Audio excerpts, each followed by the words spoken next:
So I guess if a state is entertaining upgrading systems, I mean, are they typically then reaching out to, your team at FTA to maybe get some input to maybe have some of your team do some research for them? And I mean, and how much maybe lead time do you guys have in those So situations? yeah, we encourage people to reach out to us anytime they're thinking about any of these issues. So, sometimes, depending on their how they're handed the project, whether it comes from the legislature, some of the parameters are already set.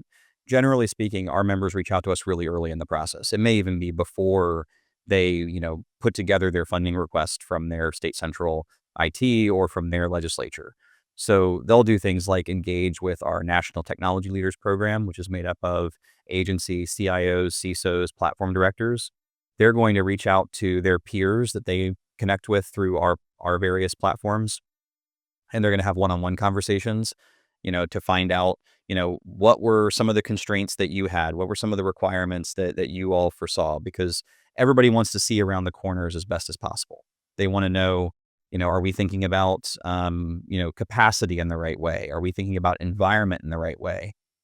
We have, some states have a state central IT unit that operates a data center for the state.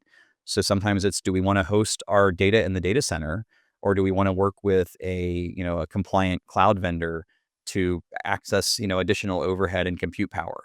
And the answers are a little different for everybody. And a lot of it comes down to, how you're storing data, how you classify data, things like that.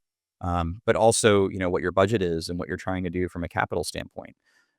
That has even shifted. I mean, this is like super inside baseball, but the funding models are different when you're working with a cloud environment versus a hardware environment. You're not buying a computer every, 3 to 5 years. You're instead, paying for a computer that exists somewhere else, getting a tremendous amount of benefit for that, but you have to even budget differently for it. And so that process takes time.